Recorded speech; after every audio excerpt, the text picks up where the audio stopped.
Basic concepts of quantum mechanics का ये 5वां हिस्सा है, क्वांटम मैकेनिकल टनलिंग। पहला तो क्वेश्चन यही है कि क्या होता है क्वांटम मैकेनिकल टनलिंग।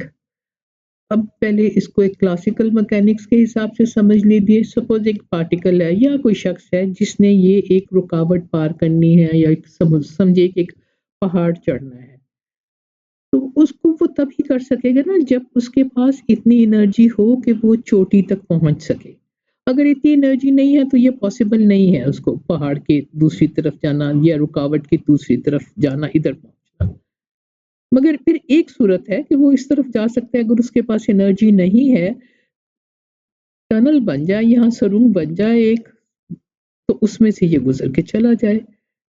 तो यहाँ से ये आया है, इस्तेलाह आई है टनलिंग, क्वांटम मैकेनिकल टनलिंग।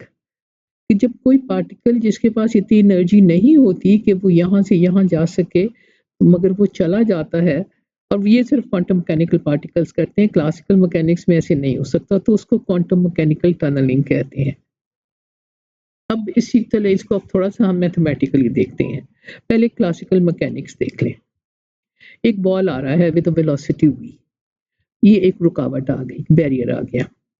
ज़ाहिर है यहाँ आएगा, ये वेलोसिटी है उसकी, वो ऊपर चढ़ना शुरू कर देगा और वेलोसिटी उसकी कम होती जाएगी। अगर तो रास्ते में कहीं ज़ीरो होगी तो वो वापस आ जाएगा फिसल के। यहाँ पे वो पहुँच गया, और फिर बेशक यहाँ पे अगर ज़ीरो हो भी, फिर भी यहाँ वो चांस है कि फिर वो उधर चला जाएगा, और अगर वेलोसिटी है भी तो वो मूव करके उस साइड पे एक चला जाएगा। और यहाँ पे जो एनर्जी होती है, potential energy, that is mgh, mass into gravity into height. This h is this height. तो मैथमेटिकली इसको ऐसे लिखेंगे, kinetic energy is greater than the potential energy, maximum potential energy. अच्छा, तो अगर तो ये कंडीशन फुलफिल होती है तो ball would cross the barrier, otherwise it would not, नहीं उतर जा सकता। क्वांटम मैकेनिक्स में क्या है? क्वांटम मैकेनिक्स में ये है कि अगर उसकी एनर्जी जो है इस वक्त यहाँ पे इस पार्टिकल की लेस देन mgh है, less than the this potential energy at this point b है, फिर भी वो इधर चला जाएगा। कैसे और क्यों चला जाएगा? वो इसलिए कि अगर ये क्वांटम मैकेनिकल पार्टिकल है ना, this can also behave as a wave. वो इलेक्ट्रॉन है, तो अगर क्लासिकल पिक्चर में देखें, it is a particle, we assume it that is a particle, और उसका मास भी होता है। एक रुकावट आई, तो अगर तो क्लासिकली बिहेव कर रहा है as a particle, it should go back, but if it is behaving as a wave, then it may cross the barrier। और क्यों इसका फिर एक हमें मैथमेटिकली वो इसकी ट्रीटमेंट करनी पड़ती है, और वहां से इसका एक जवाब मिलता है। मैथमेटिकल ट्रीटमेंट से पहले आप जरा ये देख लें, कुछ एग्जांपल्स देख लें क्वांटम मैकेनिकल टनलिंग के इन नेचर। एक तो है न्यूक्लियर फ्यूजन रिएक्शन। ये जो रिएक्शन है ना, ये सन में हो रहा होता है, सूरज में हो रहा होता है, और जो सूरज की हीट प्रोड्यूस होती है ना, वो इससे इससे होती है। इसमें देखिए, एक तो दो न्यूक्लियस जो हैं वो कंबाइन करते हैं। फ्यूजन का मतलब यही है ना, जोड़ना। दो न्यूक्लियस न्यूक्लियस एक ड्यूटेरियम के है, आइसोटोप ऑफ हाइड्रोजन है, और एक ट्रिटियम, ये भी आइसोटोप ऑफ हाइड्रोजन है, सिर्फ नंबर ऑफ न्यूट्रॉन्स फर्क है ना, प्रोटॉन तो दोनों में एक एक ही है। ये एक मिल के एक लूज कॉम्प्लेक्स बनाते हैं, and then disintegrates to form helium, and a neutron is also given off and tremendous amount of heat is given off। बल्कि इसको अब यूज कर रहे हैं, कोशिश करें फ्यूजन रिएक्शंस को फॉर एनर्जी प्रोडक्शन। तो अब ये न्यूक्लियर फ्यूजन रिएक्शन है, मगर इसमें बैरियर क्या है? अब बैरियर का मतलब ये नहीं है कि दीवार है या पहाड़ी है। बैरियर का मतलब है एनी काइंड ऑफ ऑब्स्टिकल, कोई भी रुकावट। रुकावट इसमें ये है कि जो दो न्यूक्लियाई हैं वो बिल्कुल एक दूसरे के करीब नहीं आ सकते। एक हद तक वो करीब आते हैं ना, अब जैसे अगर ये मॉलिक्यूल्स हैं, इनमें इलेक्ट्रॉन्स भी हैं, और वो अट्रैक्टिव फोर्सेस भी होते हैं, रिपल्सिव भी, सब कुछ ही होता है जब वो करीब आते हैं। जब न्यूक्लियर एक हद से न्यूक्लियाई जो है एक हद से ज्यादा करीब आए, तो उनमें रिपल्शन होना शुरू हो जाती है।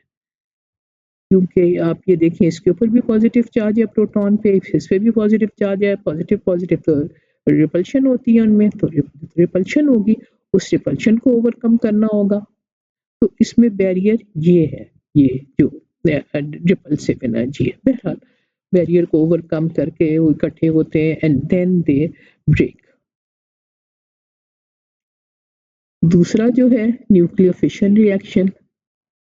अब नाम से ही आपको पता चल जाए, इसमें न्यूक्लियस टूटता है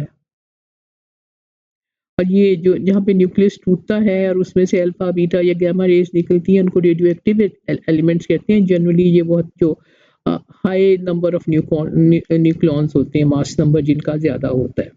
अब ये एक एग्जांपल है ये रेडियम का। रेडियम में 88 प्रोटॉन्स है न्यूक्लियस में एंड 138 वहाँ पे हैं 138 न्यूट्रॉन्स हैं, 88 प्रोटॉन्स हैं और ऐड अप करके ना ये जो नंबर होता है, this is the number of nucleons, number of protons plus neutrons. तो 226 टोटल ये हो जाते हैं न्यूक्लियॉन्स और 88 प्रोटॉन्स है। अब जब ये न्यूक्लियस टूटता है, इसमें से एक तो ये निकलता है हीलियम न्यूक्लियस और इसको कहते हैं अल्फा पार्टिकल। यानी इसमें 2 प्रोटॉन्स होते हैं और 2 न्यूट्रॉन्स होते हैं, तो मास नंबर 4 हो जाता है। अब यहाँ से ज़रा हिसाब किताब भी बराबर करना होता है ना।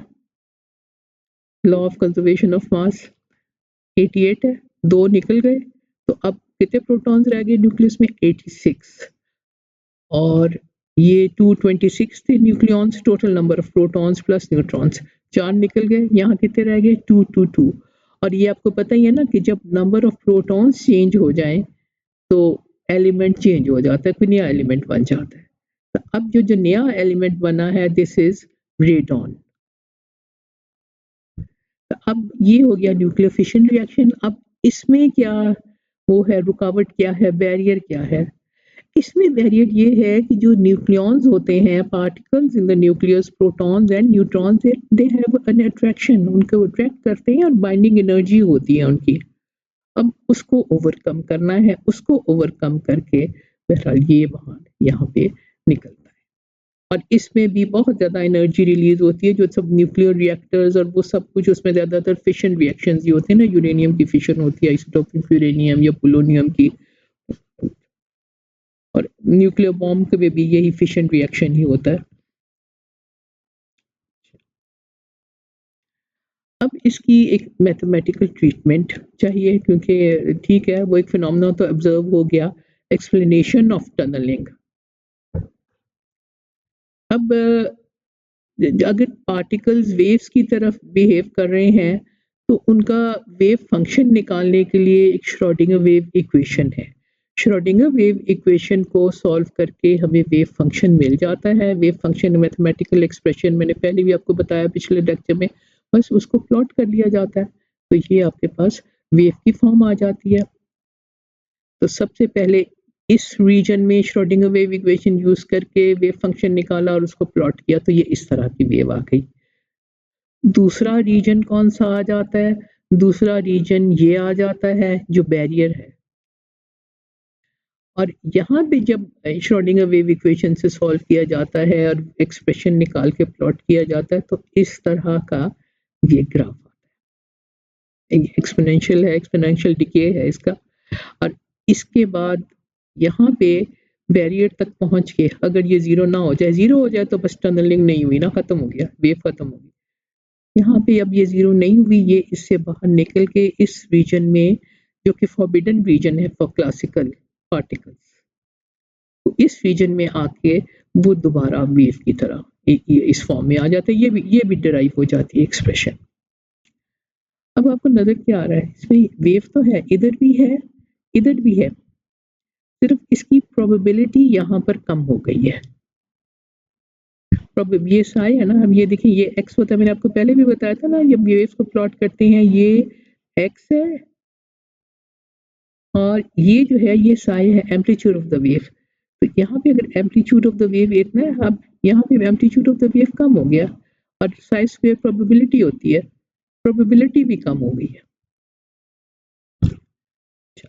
चलिए अब ये तो मैथमेटिकल ट्रीटमेंट, मैंने इक्वेशंस मैंने लिखी नहीं है, मगर ये स्टैंडर्ड टेक्स्ट बुक्स में आपको ये जो डिराइव करके और वेव प्लॉट ये सब कुछ मिल जाता है। अब जो अगली जो बात है, हम तो इंटरेस्टेड हैं प्रोबेबिलिटी ऑफ टनलिंग में। प्रोबेबिलिटी ऑफ टनलिंग सीधा इस तरह से निकालने, ये भी वही एक डिफरेंट तरीके से डायग्राम बनाया हुआ, वही वही चीज़ है। वेव है, बैरियर में से गुजर रही है and then it passes through the barrier. यहाँ पे एक साई की वैल्यू होगी, यहाँ पे एक साई की वैल्यू होगी, इसको स्क्वायर करें, यहाँ पे प्रोबेबिलिटी निकल आएगी, इसको स्क्वायर करें, यहाँ पे इसकी प्रोबेबिलिटी आ जाएगी। Divide this to probabilities and you get the probability of tunneling. तो जो एक्सप्रेशन आती है फॉर प्रोबेबिलिटी ऑफ टनलिंग वो ये आ जाती है। अब ये तो मैथमेटिकल एक्सप्रेशन आ गई, जरा इसको देखते हैं। ये टी है, ट्रांसमिटेंस कहते हैं या प्रोबेबिलिटी ऑफ टनलिंग। अब इसमें ये पैरामीटर देखें, L, length of the barrier. जितना एल ज्यादा होगा ये भी बड़ा हो जाएगा और ये यहाँ से यहाँ ये कम हो जाएगा। तो जितना एल ज्यादा होगा बैरियर लेंथ, तो प्रोबेबिलिटी ऑफ टनलिंग कम हो जाएगी। ठीक है, लॉजिकल एक चीज है। अब जरा बी को देख लेते हैं। एक तो ये मास हो गया। मास अगर सपोजिंग इलेक्ट्रॉन्स का, जो कोई भी मास है, जो भी पार्टिकल का मास है, जितना ज्यादा पार्टिकल का मास होगा दिस वुड इंक्रीज और प्रोबेबिलिटी ऑफ टनलिंग भी कम हो जाएगी। ये भी लॉजिकल एक चीज है। हल्का जो पार्टिकल है, लाइटर पार्टिकल, वो टनल मोर इजीली, जैसे इलेक्ट्रॉन ज्यादा इजीली टनल टनल करेगा एज कंपेयर टू प्रोटॉन। तीसरी चीज आई है यू नॉट। यू नॉट है हाइट ऑफ द बैरियर। ये हाइट ऑफ द बैरियर जितनी ज्यादा होगी, फिर वही वाली बात है, ये इंक्रीज हो जाएगा, ये भी इंक्रीज होके टनलिंग प्रोबेबिलिटी डिक्रीज हो जाएगी। ये भी लॉजिकल बात है। ई है यू नॉट माइनस ई। देखें, यू नॉट ई माइनस ई जो है वो है difference between the energy of the particle and the barrier height. यानी ये बैरियर हाइट है, एक पार्टिकल की एनर्जी है, इसका जो फर्क है ना, डिफरेंस है, वो यू नॉट माइनस ई है। अब ये जितना ज्यादा होगा यू नॉट माइनस ई, उतनी मुश्किल होगी ना ट्रांसमिटेंस या टनलिंग प्रोबेबिलिटी। और एक इसमें इंटरेस्टिंग चीज देखें, supposing u naught is equal to E, यानी इस पार्टिकल के पास इतनी एनर्जी है जितना ये बैरियर है, it can cross the barrier. अगर ये है तो ये जीरो हो जाएगा, यहाँ पे जीरो हो जाएगा, एक्सपोनेंट 0 1 हो जाएगा, तो टनलिंग प्रोबेबिलिटी वुड बी 1। ये तो इक्वेशन हो गई ऑफ टनलिंग प्रोबेबिलिटी। अब हम जरा इसकी एक एप्लीकेशन देखते हैं। दो मेटल प्लेट्स हैं eight a distance of supposing 1 nanometer। इनके अपने एनर्जी लेवल्स ऑफ हैं जिनमें इलेक्ट्रॉन्स भरे हुए होते हैं। इसको फर्मी लेवल कहते हैं, EF इक्वल, जैसे इधर इलेक्ट्रॉन्स भरे हुए हैं इसी तरह इधर से भी फील्ड इलेक्ट्रॉन है। ठीक है, और ये ऐसे इस तरह से हैं तो कोई इनमें एज सच कोई करंट इसमें पास नहीं हो रहा। सपोजिंग इलेक्ट्रॉन का जो फ्री इलेक्ट्रॉन की एनर्जी है वो है V नॉट। तो जो V नॉट माइनस EF होगा वो वर्क फंक्शन होगा। ये बाउंड इलेक्ट्रॉन है, ये फ्री इलेक्ट्रॉन है, तो इसके लिए जितनी एनर्जी चाहिए that is V not minus EF and this is the work function of the metal. ये वर्क फंक्शन हो जाएगा। अब इसको मेटल को न्यू करते हैं, अब इसको एक पॉजिटिव चार्ज दे दिया जाता है। पॉजिटिव चार्ज दे देंगे ना इस साइड को, तो ये थोड़ा सा इसकी एनर्जी लेवल्स इसके नीचे आ जाएंगे, इसकी एनर्जी लेवल नीचे आ जाएंगे due to the applied potential, and then electron would tunnel from this level to this. Electron यहाँ से जंप करके आ जाएगा। अब ये याद रखें कि ये इसमें ये प्लेटें कनेक्टेड नहीं है, 1 नैनोमीटर का फासला है, मगर फिर भी इलेक्ट्रॉन यहाँ से यहाँ आ जाएगा। और जब इलेक्ट्रॉन्स फ्लो करते हैं then there is current, current flows. Current क्या होता है? फ्लो ऑफ इलेक्ट्रॉन्स ही होता है ना। अब ये करंट टनलिंग प्रोबेबिलिटी कैलकुलेट हो सकती है और फिर accordingly current is proportional to that. इस केस के लिए जब 1 नैनोमीटर था फर्स्ट लाइन का और ये तो वर्क फंक्शन तो इतना ही है, टनलिंग प्रोबेबिलिटी कैलकुलेट कर ली गई इस इक्वेशन के साथ। जैसे मास तो पता है ना, पार्टिकल इलेक्ट्रॉन है इस केस में, और ये भी पता है कि ये वर्क फंक्शन है, ये इतनी आई। अगले स्टेप में इसका जरा फासला बढ़ा दिया, 1 नैनोमीटर था 1.1 नैनोमीटर कर दिया, सिर्फ 10% ये इंक्रीज हुआ। और टनलिंग प्रोबेबिलिटी जब कैलकुलेट की गई तो ये देखें ये कम होगी, कम होनी चाहिए ना, बैरियर लेंथ बढ़ा दी है, ये आ गई। और इसका जब परसेंटेज डिक्रीज निकाला दैट इज 86% डिक्रीज था। तो L increases by 10% and the current would decrease by 86%। और ये एक्सपेरिमेंटली भी ये आप मैयर इसको कर सकते हैं, ये तो इक्वेशन से कैलकुलेट किया गया है ना, तो इसको प्रूव भी किया जा सकता है, तो ये एविडेंस आ जाता है टनलिंग का और इस इक्वेशन की वैलिडिटी का भी। और भी इसकी बहुत ज़्यादा एप्लीकेशंस हैं, सेमीकंडक्टर्स में एप्लीकेशंस हैं, वो मैं यहाँ उसको टच नहीं कर रही बहरहाल। और अगला देखते हैं टनलिंग इफेक्ट की वैसे applications in science and technology. एक बड़ी एक यूज़ होती है स्कैनिंग इलेक्ट्रॉन माइक्रोस्कोप का बहुत एक्सटेंसिव यूज़ है इन रिसर्च, और उसका जो बेसिक प्रिंसिपल है that is the tunneling of electrons. तो तभी वो नाम भी यही ना, स्कैनिंग टनलिंग माइक्रोस्कोपी। और ये बहुत आपको highly magnified 3D surface images of samples दे देती है। इन बायोमेडिकल सैंपल्स के भी वो भी आपको मिल जाते हैं, डीएनए की तस्वीरें भी आ जाती हैं, समझे कि एक तस्वीर आ जाती है, पिक्चर इमेज आ जाता है। और बाकी फिर फिजिकल साइंसेज में भी मटेरियल्स के सेमीकंडक्टर्स, मेटल्स, नैनो कंपोजिट, सारी कोई भी वो पिक्चर आ जाती है। और इवन जैसे अब रिसर्च में एक स्टैंडर्ड प्रोसीजर है कि कोई नई चीज़ बनाई है ना, तो पहले तो उसका एससीएम तो करवा लें, कि पता तो चल जाए कि क्या किस तरह से है। अब ये मैंने आपको एग्जांपल दी हुई है, ये है ग्रेफाइट, ये सारे कार्बन एटम्स है कोनों पे, और ये इसकी ये तो स्ट्रक्चर बनाया हुआ है ना, ये इसकी यहाँ से पिक्चर भी आई हुई है। और इस तस्वीर में तो वो स्केल नहीं नजर आ रहा, नीचे स्केल भी दिया होता है कि 1 सेंटीमीटर जो है वो इतने नैनोमीटर्स के बराबर है, तो आपको ये बॉन्ड्स का भी अंदाजा हो जाता है कि बॉन्ड लेंथ कितनी है। और इसकी जो रेजोल्यूशन होती है ना, तकरीबन 1 नैनोमीटर से भी कम तक चला जाता है, less than 1 nanometre.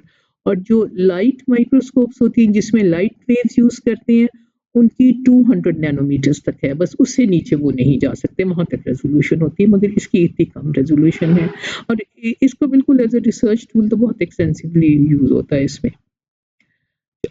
Basic principle इसमें क्या है, अभी मैंने आपको बताया ना कि टर्निंग ऑफ इलेक्ट्रॉन्स, इसका जो प्रोब होता है, एक प्रोब होता है जो मूव करता है ओवर द मेटल सरफेस, ये एटम्स का ही बना होता है, और ये टिप होती है जहाँ पे एक एटम होता है।